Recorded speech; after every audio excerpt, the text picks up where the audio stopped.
Robin. Welcome, councillors and staff to the Corporate Service Committee meeting held on the 21st of August 2026. I call this meeting open at 9 a.m. and I'll just remind everybody that this meeting will be audio recorded, and those in attendance should refrain from making any defamatory statements, and there are to be no other recordings of this meeting without the prior authorisation of the committee. Firstly, Mr. GM, if we could call for any applications for attending via video link, please. Yes, Mr. Mayor, I have one application from Councillor Stoles, who has requested that he attend via video link due to responsibility for carers leave. Very good. We've got a mover for Councillor Stoles. Move Councillor Fraser, second Councillor Shields. All those in favour? I think the ayes have it. And welcome to the meeting, Councillor Stoles. Good morning, everyone. And thank you also for stepping in as chair. Last month you did a bang-up job, mate. Thank you. Thank you very much, Mr. Chair. Glad to have you back. Just the volume. Could we, are there any apologies today, Mr. General Manager? Nil, Mr. Chair. Thanks, Rob. And disclosures of interest? Nil received. Public participation? None registered, no. None registered. All being in order there, we'll move on to the business items. Mr. Phelps, if you could lead us forward with the Finance and Committee reports, please, and the Financial Summary and Investment Report. Thank you, Mr. Chair. Welcome, everyone. So we'll look at our first report here, which is our Financial Summary and Investment Report on page 3. As you can see, it's the first month of the new financial year, so it's all kicked over for another year, the 26-27 year.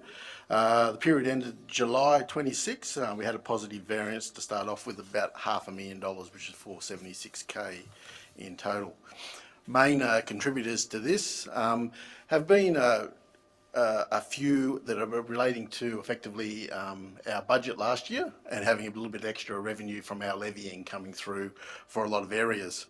For the Early Learning Centre, that's mainly utilisation, so that it's continued well into the first month of the new financial year, which has been very pleasing.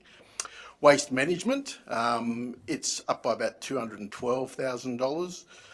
And it's effectively, our budget last year was lower than what we anticipated in our levying, so the levying was a little bit more. So obviously when we budget on a conservative basis to make sure that we cover ourselves off for the new financial year. General purpose, obviously the rating levy was a little bit higher than anticipated by about $112,000. Health services was effectively an audit that we done on the on-site sewer management system, which we brought in our levying into July. We done an audit over the course of the May and June period, so we picked up some additional revenue from that on-site sewer management system, so that was pleasing, of items that were not being levied. However, they were on our DA registers coming through.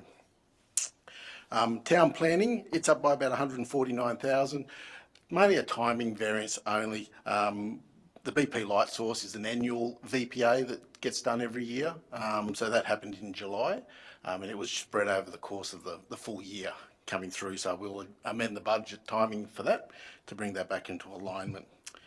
Sewer and water revenues. Through you, Mr. Chair. Yep. I'm a bit surprised to see that gets put up against town planning. Is that what happens with all VPAs? Do they all get put into town planning? Effectively, yes, because they're a planning instrument. Because they're a planning instrument. Correct. Yeah. So effectively, but the funding is still quarantined for the geography that they relate to. Yeah, through you, Mr. Chair, definitely, 100%. Okay. So it's actually quarantined off into an RA for specific purposes of that VPA. Sewer and water access charges, again, a little bit higher than anticipated in our original budget, which is quite pleasing coming through. So overall, our revenue streams are up by about $790,000 overall for the first month. Non-operating revenue and expenditure, it's flatlined, so it's effectively zero at the moment, so that's quite pleasing. The operating expenditure is a little bit overspent to date by about $180,000. mainly driven by insurance. So we're going through with our insurance policies, our property insurance, excuse me, increased more than what we anticipated. Unfortunately, that's what the property insurance market is at the moment. So it increased by about 200,000 more than what we anticipated. Is that a common trend across all properties, or are there some properties that are costing us more than others? Through you, Mr. Chair, overall, when they've done the insurance policy this year, they incorporated a lot of our sewer treatment plants and so forth, which weren't caught before. So they've actually had a little bit of extra value attached to our premium from a dollar perspective, from an overall value of our property portfolio coming through. So it increased up by about probably 20 million in total, from about 100 million to 200 million to 229 million. Is there a competitive process for obtaining insurance quotes, or is there a required provider? Through you, Mr. Chair, we generally go through statewide mutual, which is a mutual that is across all local governments.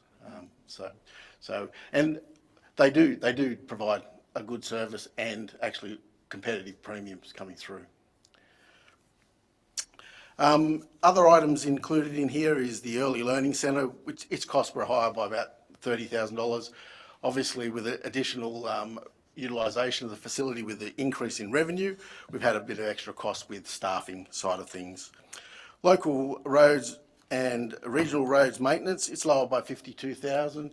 Just getting a bit of a feel about where we're sitting at the moment. Obviously, the first month, it's sort of like getting a lot of schedules in place with regards to a lot of maintenance regimes. And our water costs are a little bit higher by about 64,000. So we've just had some initial costs that are a lot higher than anticipated.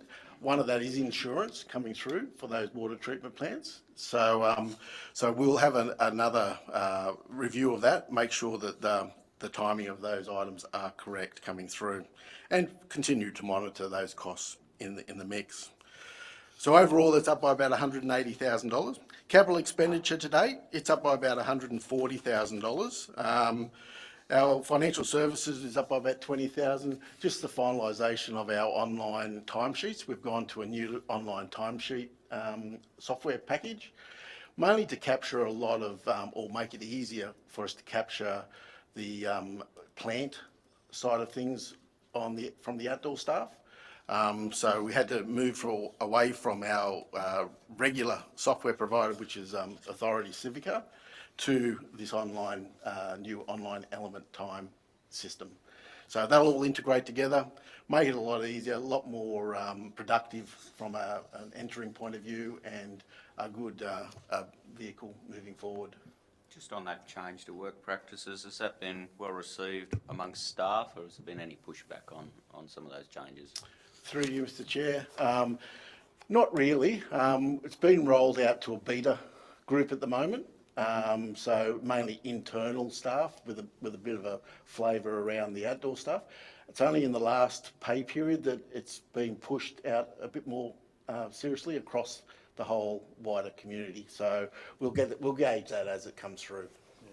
Just put you in the picture. In order to get the system to work for a lot of the outdoor staff, we had to generate individual email system for each, or email addresses for each of them. So that was implemented in the last 12 months. We've also implemented a number of kiosks where they can do their timesheet entry at the depots as well if they don't want to do it online. But it should make the process simpler for anyone doing it online rather than doing the paperwork, and it certainly streamlines the process at this end of processing them. So as Mr. Phelps said, been relatively well received by the test group so far, and as we start to roll it out to the rest of the group, I think it will be well received. Thank you, Mr. GM. Through you, Mr. Chair, just on that process, I'm assuming that somebody goes to a kiosk and puts their timesheets in, and it's then forwarded to a supervisor who approves that. Is that correct? That's correct. So each staff member does their timesheet online. There's a number of ways they can do that, either through their phone, iPad, computer, work desk, whatever.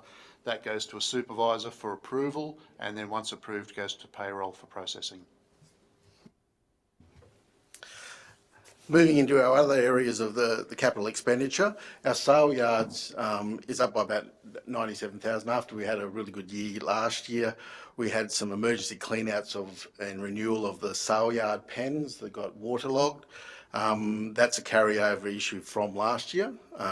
That's near completion now, so those pens are being cleaned out and with new material and everything placed in them. So Through you, Mr. Chair, I find that a little frustrating. The committee made this decision 12 months ago to gravel those yards up the top end. Water only runs downhill. I think if we had spent that money back 12 months ago, we would have saved that flooding issue through the main ring.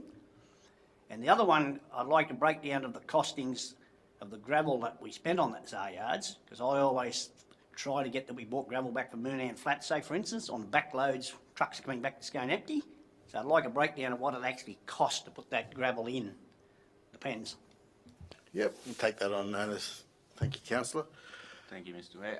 Just also on that, I have received, just in correspondence, I have received positive feedback about the works that have been done up there, and I just want to make sure the committee are aware of that.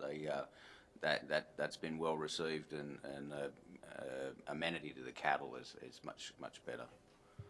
Just to follow up on that, Mr. Chair, it also suggested that maybe that material that you did use may be better off in the actual selling pens rather than sawdust and wood chip.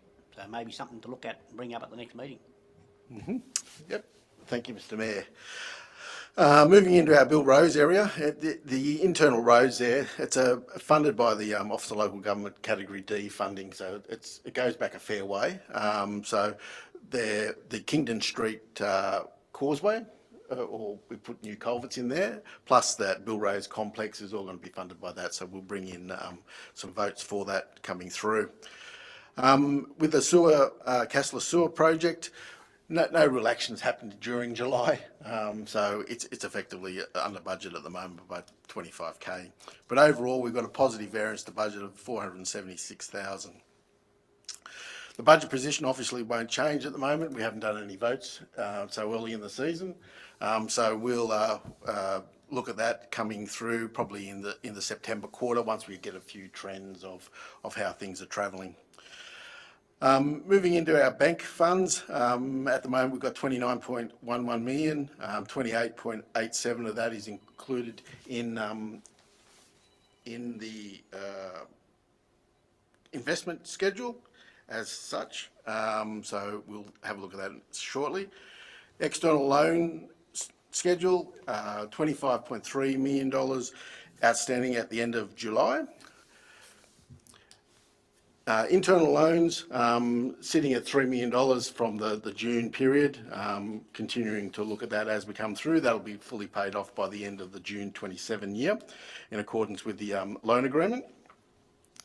Restricted asset schedule, at the moment we're going through doing our end of year June finalisation, so we'll bring that back into the reports in the August month-end meeting, so we'll bring that through. Obviously there's a lot of movement in a lot of the restricted funds and so forth, but at the end of July there was an unrestricted balance sitting in there with those internal loans from water and sewer, so we are above the red line per se.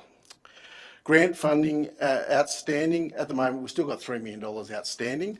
Half of that is effectively relating to Main Road 358, which we've gone through the process of meeting all the federal requirements coming through. There was a lot of backwards and forth that did happen over the course of the last 2 months, just dotting the I's, crossing the T's and so forth, and making sure that the feds are happy. Hopefully that will be paid this month, so that will come into play.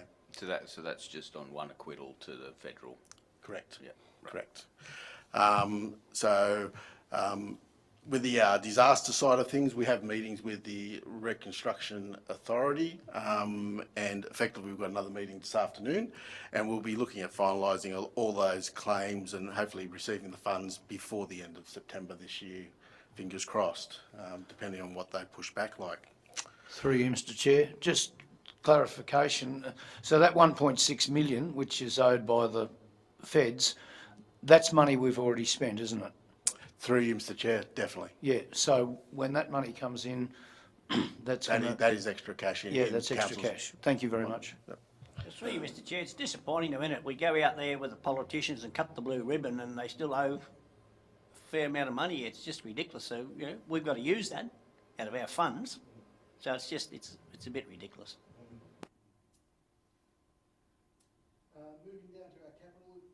Moving down to our capital expenditure report, there's a summary coming through in the papers.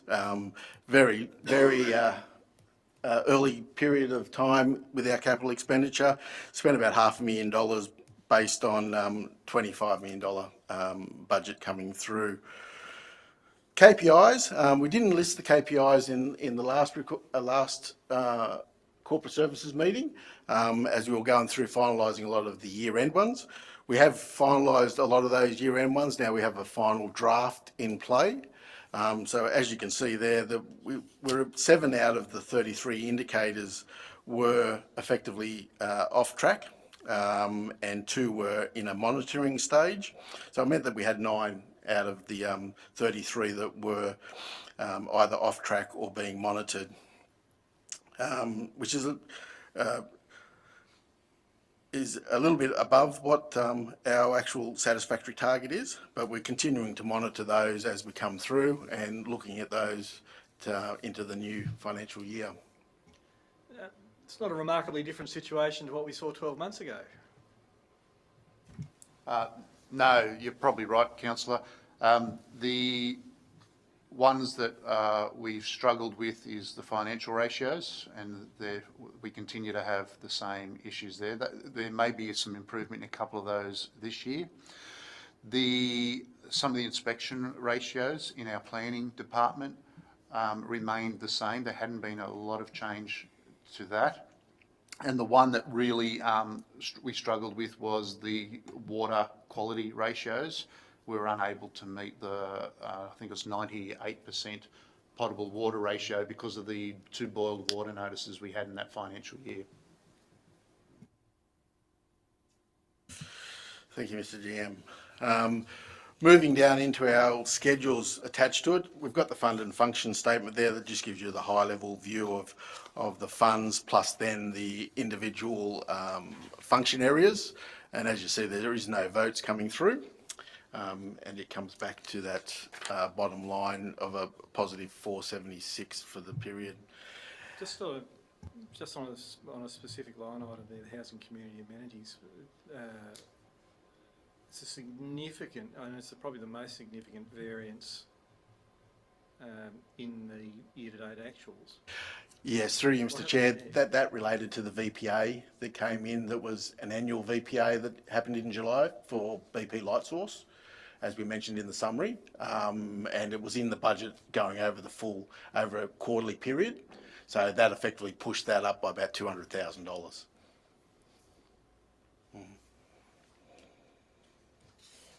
So, through you, Mr Chair. So can you just explain that? So I thought you said before that the BP Lightsource VPA gets invoiced quarterly. Are you saying that they paid the entire annual in one drop, did they? Correct, yeah. So as per the agreement, in our budgets, when we put the timing in for our budgets, they were spread over a quarterly basis. Then effectively, we looked at the agreement and we could invoice them upfront in July. So we invoiced them upfront in July. So that's why it's coming into July instead of being spread over the period. So we'll just change the timing back to July to bring it back into alignment. Moving into our cash graph there, as you can see, we had that massive spike in the June period, which was effectively the prepayment of a lot of funds from the flood damages for 12.12 and 12.16, plus also our financial assistance grants that were paid in advance, which was about $5.8 million. As you can see, it comes off going into the July period, obviously with no funds coming through because our rates are being levied in that first month. We do get a little bit of cash from that, but we have more significant cash coming in from the rates over the August period. Moving in. I was just going to grab you there, Wayne. It's only a little thing, but just in the function summary there, just one anomaly. There was a recreation and culture in capital expenditure, page 14. We're just out of kilter on a budget item there. Have I missed that in the previous bit of report? Through you, Mr. Chair, that is actually Bill Rose, as we mentioned So earlier. that's the Bill Rose. Yep, correct. So that's that's the bit of road work. That's Yep, down correct. there. Yeah, Yep, cool. yep. So that's why she's out of whack there. Effectively, we will bring a vote back in for that with a funding source on the other side.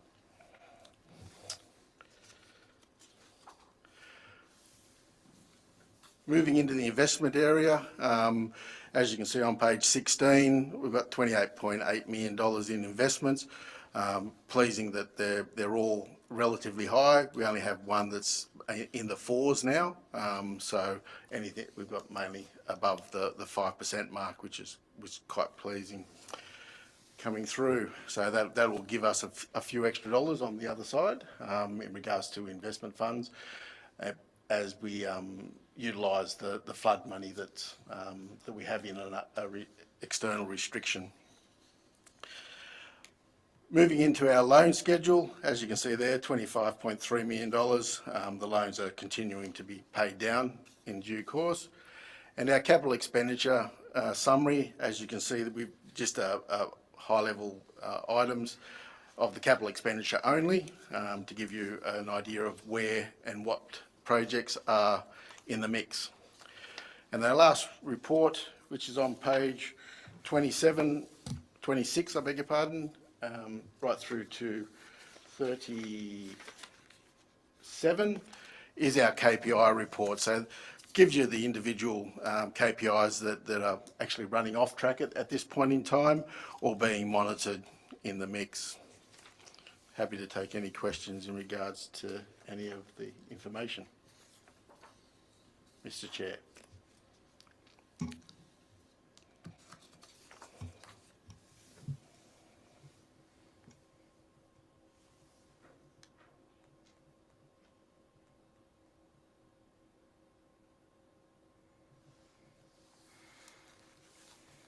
are we going, councillors? Any questions on KPIs or anything further in the report?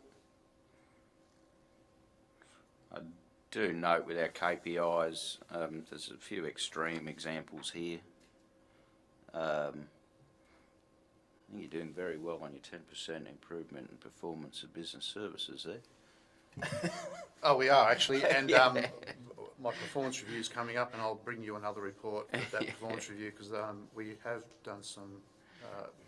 All of the businesses showed a positive improvement in the last 12 months. Yep. Through you, Mr. Chair. Just the potable water supply. General Manager has commented that it's been difficult because of the boil water alerts. But I noticed that the month we're still at 93%. How is that measurement done? Why are we, I mean, we don't have a boil water alert at the moment, so are we not able to supply what we need? That could have resulted for that particular month, could have resulted in a broken water main and some customers not receiving water for a period of days or the particular water quality. I'd have to check back with the water team as to why that monthly figure is showing, but as you can see, it's a fairly high bar. We set that at 98%, I think, is the bar for meeting satisfactory levels. So there would be something there. Even at 93, it doesn't quite meet it. So, through you, Mr Chair, so when you say we set it, is this something we choose to do, we set that standard, or is this something that OLG and or somebody else, some other government authority says No, this no. is? All of the we have Australian drinking water guidance requirements, but the targets and the KPIs are targets that council has set. So as staff, we set those and council approved them. We've retained those targets for probably 5 years now to at least show some trend lines and see if, how we're travelling. Continuity of information. All right, councillors, we got any more questions or comments before I take this to a vote? There being none, if I got a mover to note the 5 reports, please. Moved Councillor Fraser, seconded Councillor Shields. All those in favour? The ayes have it. And we'll move forward now into the property update. Mr. General Manager. Thank you, Mr. Chair. As we mentioned earlier, this is for the July period, so it's early in the 12-month reporting period, but in July we're already showing a slightly ahead of budget result for the commercial, residential and vacant land leases, so that's favourable. The number of properties is remaining at that 38, I think it is, 43 in total parcels of land being leased. There's a bit of an update in the table on where we're at with a number of parcels of land, but you'll note later on in the agenda we do have a confidential report on 7 Sermon Street, which we'll discuss separately, and we've continued to look at other opportunities for land development, and there's another opportunity reported in the confidential report there.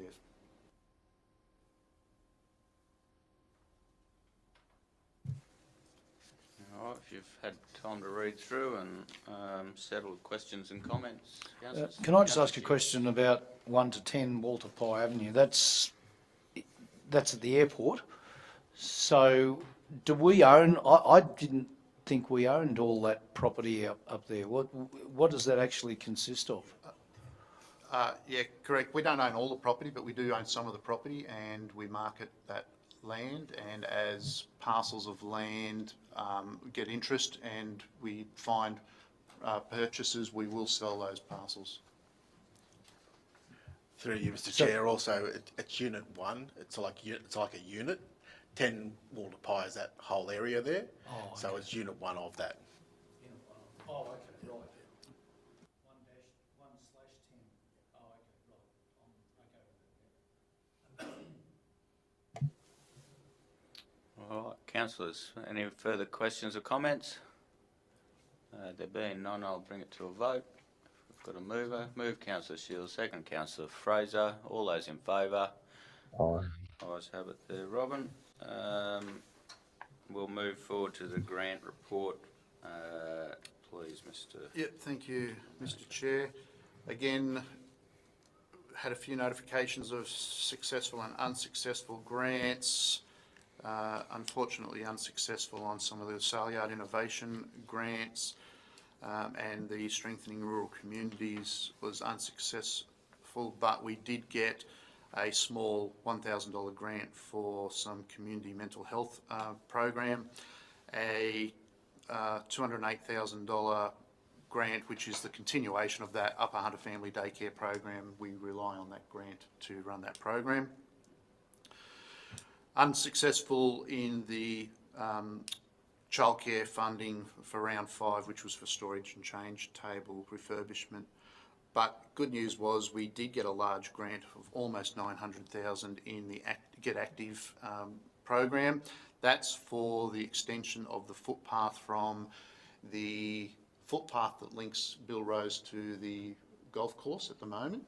It will now link from there, follow under the bypass across the Kingdon Street Road works, along through the park under the bypass, and then back up to the path that runs along Liverpool Street. So that's a very a positive grant to get. And we got a small, just almost $5,000 for the Haywire Innovation Youth Grant. Just through you, Mr Chair, that footpath grant, does that go past houses? The current, good point, Mr Mayor. There is one house that it goes past, and I've actually asked the team to redesign it so it doesn't go past any properties. We just don't need the same level of concern from residents that we had with the last footpath that was funded. Thank you for the answer.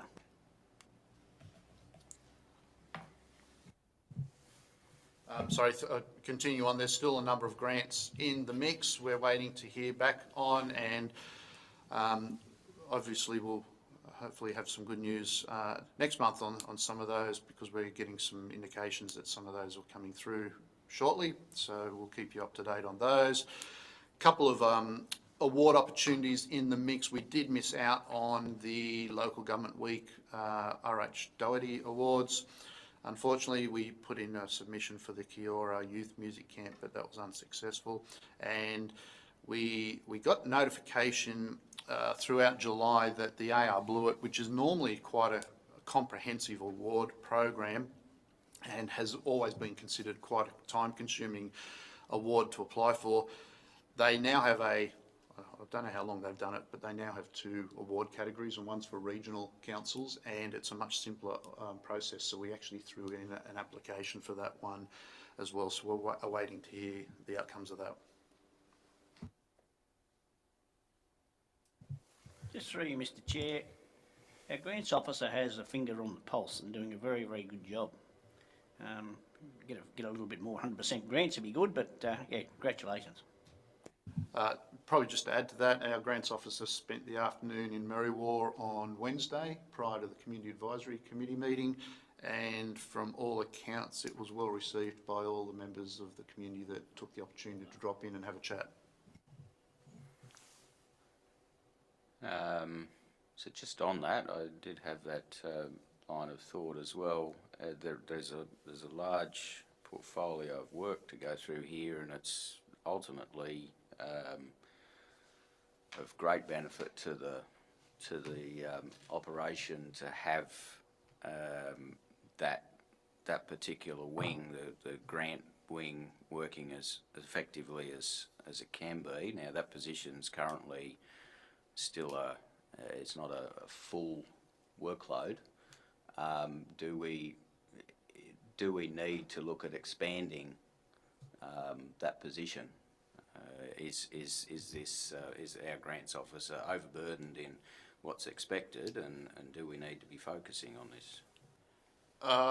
We'll monitor that, Mr Chair. At the moment, as pointed out, this is probably, with 3 days a week committed to this role at present, we're probably submitting more grants than we've ever submitted in the past. And Mr Phelps has made the point previously that the grant program is cyclic. You get a lot of grants thrown out at some time, and then you get dry periods. So I believe at the moment the workload of 3 days a week is keeping up with the current grant programs.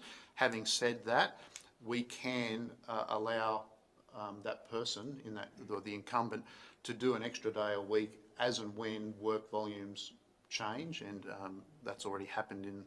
Yep. Even yesterday, she came into the office on a day off to assist us with some analysis of some grants. So it is. We do have a bit of flexibility there, and there is a bit of a fluidity in the work hours. Yeah. Yep. Well, I can only speak for myself, but from my particular council point of view, and I think I've heard it from others, is we're more than happy for you to make sure that that position's well funded and well resourced. Also, very positive to see that successful grant on the pathway. There's a lot of people use those pathways, and so that's positive for Scone and the health and fitness of the residents, and also the ABC Haywire. That's been a great program for many years. I'm glad that we'll get participation from some of our youth in there. That's great that we've followed that up. Councillors, have we got any further questions or comments on the grants? Yeah, just in terms of that ABC Haywire grant, what do we actually spend that on? How is that money dispersed? Oh, sorry. Unless Mr Phelps can answer it directly, I might have to come back to you with a more detailed, I could have a guess, but I'll probably get it wrong. Yeah, through you, Mr Chair. Normally those programs, we submit an application for an actual program underneath the youth kids and everything. Obviously we invoice, get the funds in, and then expend it on that program. So there's guidelines around what the money can be spent on, and the actual team go through and do the projects up that think they're going to benefit the youth within the community. The last I heard, Mr Chair, and through you, Mr Chair, was they were going to spend some of the money on some of the equipment at the youth centre, but I don't have a list of the actual equipment. And I'd just like to ask another question. I can't remember, where is it? The club's grant and flagged for Scone Tennis Club lighting upgrade and Merrill pool heating. I'm aware that Scone Era Club has some significant problems with their building because it was built a long time ago with a Besser block type structure, and there's cracking happening and all sorts of stuff. Can they apply through that as well to get, I mean, they're talking about 6 numbers to fix it, and they don't have those sorts of funds. Through you, Mr Chair, I'm not sure they'd be eligible for the club's grant. They may be. It depends on the association constitution, I guess, as to whether they're eligible.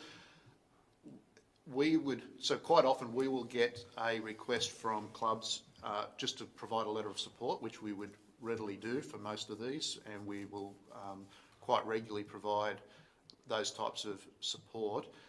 If it's a council facility, we will make the application ourselves in some instances. If it's a non-council facility, our support would generally stop at a letter of support, but we would encourage them to make an application. It does mean, though, that sometimes where council is competing against other local bodies for the same grant funding, that's the only issue with those. Yeah, so my question then would be, can Scone Aero Club apply directly to those grants? If they meet the eligibility criteria, yes, yes, they can. So that's for them to scratch around and find the detail. Yeah, okay. And through you, Mr Chair, obviously with a lot of the community bodies that we do, that do put in applications, we do assist and help them along the line as well. So we don't just give a letter of support and say, off you go. We will help them actually go through the process and say, okay, well, you need to do this, this and this and this, and put it, give them some sort of structure around it.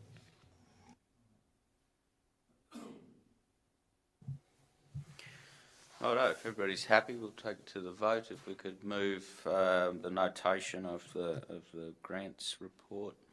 Move Councillor Shields, seconded Councillor Stoles. All those in favour? I think the ayes have it. Now, if we could move into confidential, if I've got a mover, move in confidential. Move Councillor Fraser, seconded Councillor Stoles. All those in favour? Carried.